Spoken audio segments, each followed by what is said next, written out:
I was probably the only person at arrivals without a smile. Around me, people held balloons, flowers, handmade signs with nicknames and hearts. I had a worn manila folder under my arm and a folded $2 bill in my pocket that felt heavier than any bouquet. When the sliding doors opened and my mother and Mark spilled out with the crowd, they were impossible to miss. Sunburned, loud, wheeling matching hardshell suitcases plastered with European airline tags, they looked like an advertisement for well-deserved luxury. My mother spotted me first. Her face lit up, the way it always does when there's an audience. "There she is," she called, already opening her arms for a hug, as if we were just another happy family reunion after their month-long anniversary Euro trip. I didn't move. Instead, I stepped forward just enough to make sure they heard me and said calmly, "Before you ask for anything, I have something to return to you." Mark frowned, confused, but my mother's smile only wavered. She glanced at the folder, then at my face, searching for a familiar script that wasn't there. I reached into my pocket, unfolded the $2 bill, and laid it gently on top of their overloaded luggage cart. "This," I said, my voice steady, "is exactly what you thought I was worth when I was 11. The last morning before they flew to Europe didn't feel special at all. Our kitchen was the same cramped, cluttered space it always was, counters buried under unopened mail and half-empty cereal boxes. I stood by the table, quietly packing my school bag, trying not to get in anyone's way while my mother rushed around, zipping suitcases and yelling for Mark. Lily sat on a chair, swinging her legs, clutching a stuffed unicorn and sobbing that she didn't want Mommy to go. Every sniffle earned her another stroke of my mother's hair, another soft, "Oh, baby, I'll miss you so much. I'll bring you something back from Paris, okay?" My mother finally paused long enough to pull a tiny wrapped box from her purse and press it into Lily's hands. "Open this when you miss me," she whispered, kissing her forehead. Then she turned to me. I straightened automatically, expecting, hoping, for something similar. Instead, she reached into her jeans pocket and shoved a crumpled $2 bill into my palm. "Try not to make this a big deal," she said. "You're old enough to manage." I remember the heat rising in my face before I even understood why. I curled my fingers around the bill so Lily wouldn't see. Mark honked the car horn from outside, shouting that they'd missed their flight. There was a rushed blur of goodbyes, one-armed hugs that smelled like perfume and coffee, Lily clinging dramatically to my mother's leg. Then the front door slammed, hard enough to rattle the cheap glass in the frame. I heard the car start, the engine fade down the street, and then there was just silence. I stood alone in the kitchen, staring at the $2 in my hand, thinking about the nearly empty fridge, and realizing no one had actually said who was supposed to be watching me. It hadn't always been like that. Before Mark, it was just my mom and me in a tiny apartment that smelled like fabric softener and takeout. She wasn't perfect, but she came to school plays when she could, and we'd eat frozen pizza on the couch and laugh at bad TV. I knew we didn't have much money, but back then, I at least felt like I counted. When Mark showed up, everything started revolving around how things looked. He had a bigger house, a better car, and this constant need to be seen as the generous savior who took us in. After Lily was born, I stopped being my mother's only child and became the oldest, which in our house was just another word for responsible. My mom loved telling people how mature I was. "She's like a little adult," she'd brag, while handing me grocery lists and Lily's homework folder. If I forgot one thing, I was careless. When Lily remembered to hang up her backpack, she was such a good girl. Money was Mark's favorite topic. Anytime I needed shoes or a field trip fee, he'd sigh and say, "You know your mom sacrificed a lot for you, right? We don't have money for extras. We're saving for the future." The future, I learned slowly, mostly meant Lily's activities and whatever made Mark look successful. One night, long before that first Europe trip, I was supposed to be in bed, but I'd gone back downstairs for water. I froze in the hallway when I heard my name. "She'll be fine," my mother was saying. "She's resourceful. You said so yourself." Mark snorted. "Exactly. She can handle herself. Besides, we deserve this." I stood there in the dark, listening, and realized they weren't talking about my next school year. They were planning their first month in Europe. On paper, I wasn't completely alone. My mother told me the lady next door's son, a college kid named Ryan, would check in sometimes. That was the whole plan. No schedule, no details. The first day, he knocked around 6, asked if I was okay, then left when I said yes. After that, sometimes became whenever he remembered, which wasn't often. The fridge held half a bottle of ketchup, a few slices of cheese curling at the edges, and a carton of milk that already smelled wrong. In the cabinet, I found 2 dented cans and a big bag of rice. I did the math the way 11-year-olds shouldn't have to. How little could I eat and still make it last a month? I started skipping breakfast, telling myself I wasn't hungry. At lunch, I'd sit with friends and say I'd already eaten, picking at the corner of my napkin while they traded snacks. Sometimes they offered me chips and I'd take 1 or 2, careful not to look eager. The $2 burned in my pocket every day. I'd stand in front of the cafeteria line wondering if I should trade it for a hot meal, or save it for a bus ride if something went wrong, or just keep it as proof that this was really happening. When teachers asked why I looked tired, I said I was trying a new diet or staying up too late watching TV. The truth felt dangerous, like something I could get in trouble for saying out loud. One night, Ryan didn't show at all. The house was so quiet it hummed. Then, for a few terrifying seconds, the lights flickered and went out before snapping back on. I stared into the dim hallway and made myself a promise. If they wouldn't take care of me, I'd learn to take care of myself, with or without them. By the time I was a teenager, the month they left me with $2 had been rewritten into one of my mother's favorite party stories. She'd tell it at barbecues and holidays, laughing as she described her fiercely independent 11-year-old who didn't need a babysitter, while they took their dream trip to Europe. Mark would shake his head fondly and add, "We left her with plenty of money, of course. She just never appreciates what we do." People would look at me, expecting me to smile along. I learned how to twist my mouth into something that passed for amusement while my stomach nodded. Lily, meanwhile, grew up in a different family under the same roof. She had dance classes, music lessons, weekend tournaments. My mother kept a mental slideshow of her accomplishments ready to project at any moment. There were new sneakers for every season, birthday parties at expensive venues, and constant talk about Lily's college fund. When I needed money for a field trip or club fee, the answer was always the same. Get a job. It'll build character. So I did. I stocked shelves, rang up groceries, and babysat other people's kids so I could afford my own school. Sweatshirt. At 17, I was helping my grandmother clean out a drawer when she mentioned offhand how glad she was that the money she'd been sending for both girls all these years had helped. I froze, a stack of old receipts in my hand. "What money?" I asked. She looked at me, confused. "The checks I mailed your mother. For you and Lily. Birthdays, holidays, all those little extras."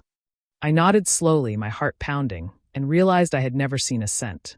Getting into college felt less like an achievement and more like an escape route. I pieced together scholarships, grants, and a patchwork of part-time jobs until the numbers barely worked. When I told my mother and Mark, they smiled proudly and said, "See, we raised you to be independent." When the topic of money came up, Mark shrugged. "We already did our part. We can't fund everything." Later, I'd hear from relatives that they were bragging about paying for my college. My first apartment was a shoebox with peeling paint and thin walls, but it was the first place that was actually mine. My roommates weren't perfect, but they knocked before coming in, asked how my day was, and split groceries fairly. Around them, I started to realize how abnormal my childhood had been. Their parents sent care packages and surprise Venmo transfers. My mother sent long texts about how family sticks together, and how I was abandoning them by not coming home every weekend. Little by little, I started talking. First to a friend who mentioned narcissistic parents, then to a campus counselor who gave me words like scapegoat, gaslighting, and financial abuse. Each term was like a light clicking on in a room I'd been stumbling through in the dark. Then during midterms, my aunt called. My grandparents' health was failing, she said, and there might be talk of inheritance soon. "Your mom wants to have a family meeting about it," she added. A familiar knot formed in my stomach, because whenever money and my mother mixed, the story never matched the truth. The call came a few weeks after my grandfather died. I was back at school, trying to catch up on assignments, when my aunt phoned just to check in. We talked about the funeral, about how Grandma was coping, and then she said, almost cheerfully, "At least you and Lily will have something to help with school. Your grandparents were so proud to be able to leave you girls a little nest egg." I sat up. "What do you mean?" "You know," she said, surprised, "the money they put aside for you both. The college fund. Your grandma always said it was locked in for her granddaughters." I felt my throat tighten. I hadn't heard a word about any inheritance. Later, I called my mother and brought it up as casually as I could.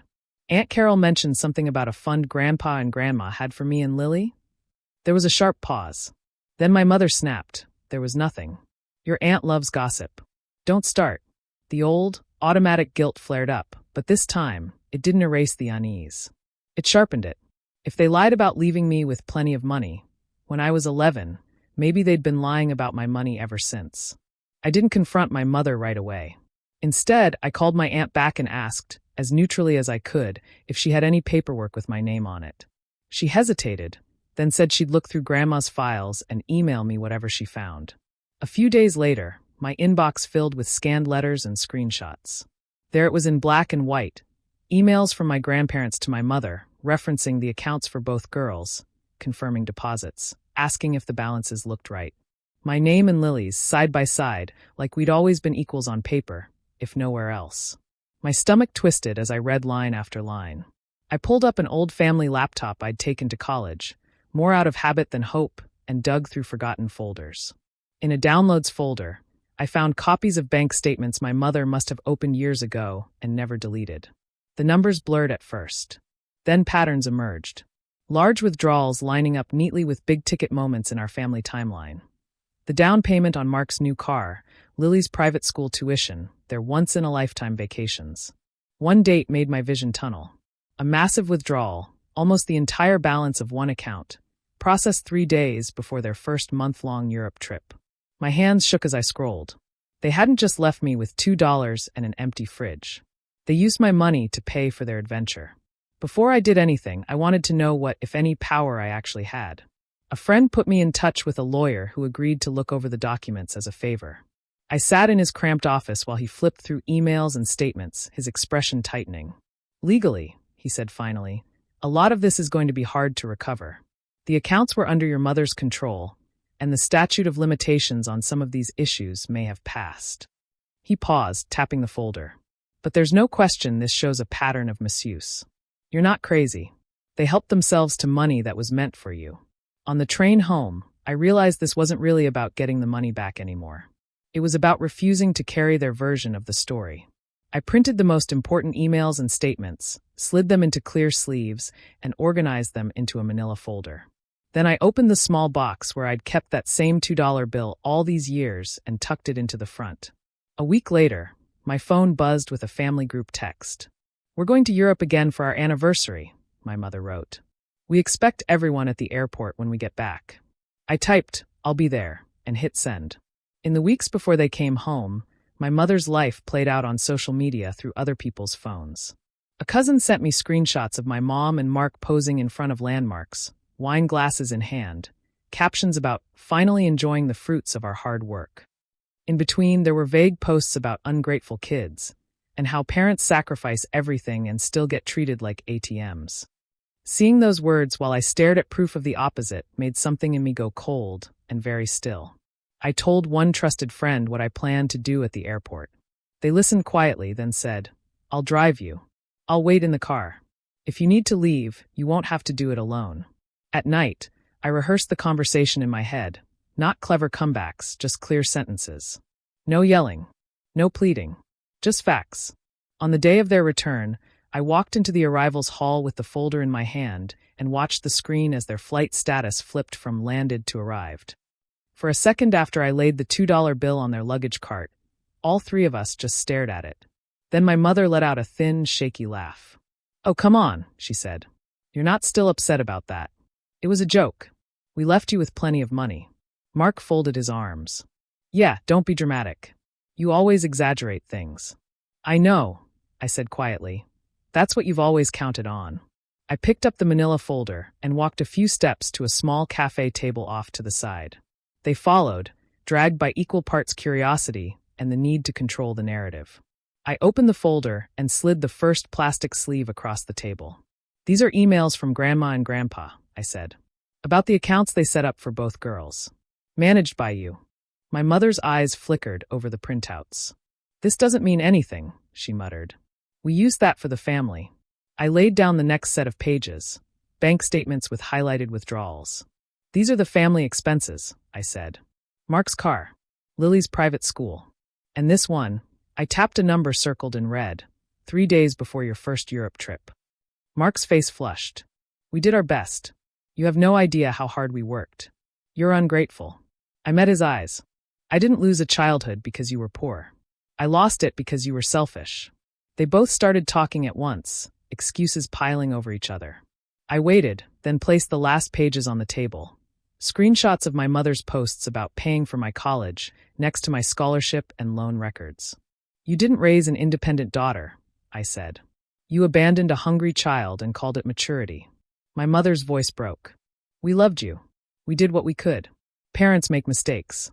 Love isn't stealing from your kid and then expecting applause, I replied. I don't owe you loyalty for surviving what you did to me. Her eyes filled with tears. She stepped forward, arms opening like we were in one of her social media photos. We're family, she whispered. We can work this out. I stepped back, just out of reach. I have one more thing to say. I'm not here to argue with you, I said. I'm here to tell you what happens next. They both went quiet. For once, they seemed to sense that the script had changed. I won't be lending you money, I continued. I won't be co-signing loans. I won't be your backup plan when you're older and things get hard. You taught me I was on my own at 11. I finally believe you. My mother stared at me like she'd been slapped. You can't mean that, she whispered. We're your parents. You owe us. I don't, I said. Any contact from now on will be in writing, and it will be respectful. If you lie about me to the family, I'll send them copies of all of this. I'm done protecting your image at my expense. Mark's face darkened. Fine. Then you're cut off. Don't come crawling back when you need something. There's nothing left for you to cut off, I replied. My mother started sobbing, calling my name, but I turned away. I walked out of the terminal, past families reuniting, and found my friend's car at the curb. When I got in, my hands were shaking. Are you okay? They asked softly. No, I said, buckling my seatbelt. But I'm finally free. The fallout started within 24 hours. My phone lit up with messages from numbers I barely recognized. How could you embarrass your mother like that in public? One aunt demanded. Another wrote, I always wondered where the money went. Can you show me what you found? I made myself a rule. No arguing, no defending. If someone asked for the truth, I forwarded a few key documents, emails, statements, screenshots, and let the dates and numbers speak. Some people went quiet.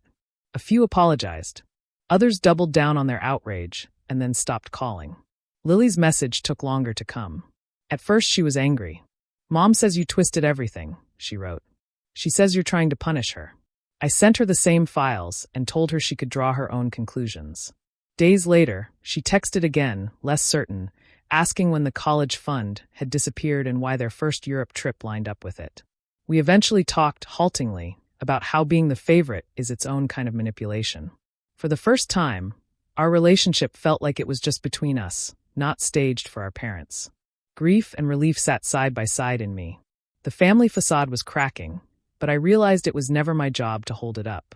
For once, I wasn't scrambling to fix everyone's emotions. I was just living my own life. These days, my life is small in all the right ways. I have a stable job that pays the bills without swallowing my soul, and a modest apartment that actually feels like a place I want to come home to. The walls are lined with books and photos I chose, not staged family portraits where I'm half smiling on the edge. On my last birthday, my friends showed up at my door with a store-bought cake and mismatched candles, singing off-key. No one made a speech about their sacrifices. They just handed me a slice and asked what I wanted to do. When I got the flu, my coworkers covered my shifts and texted to see if I needed groceries. My partner came over with soup, took my phone out of my hand, and said, "You're allowed to rest. The world won't fall apart." On Saturdays, I volunteer with a youth program, helping kids with homework and college applications. I don't tell them my whole story, but I make sure they never doubt that an adult is paying attention. One quiet evening, I sat at my kitchen table and pulled out the manila folder. I took the $2 bill from the front sleeve and turned it over in my hands, wondering what it should mean to me now. I kept that $2 bill for years as proof that what happened to me was real. Returning it at the airport wasn't about the money. It was about handing back the story they'd written for me, that I was independent instead of abandoned, ungrateful instead of stolen from. I walked into that terminal as the hungry, scared 11-year-old they left behind, and walked out as the adult who finally decided what I was worth. In the end, justice wasn't getting the stolen money back.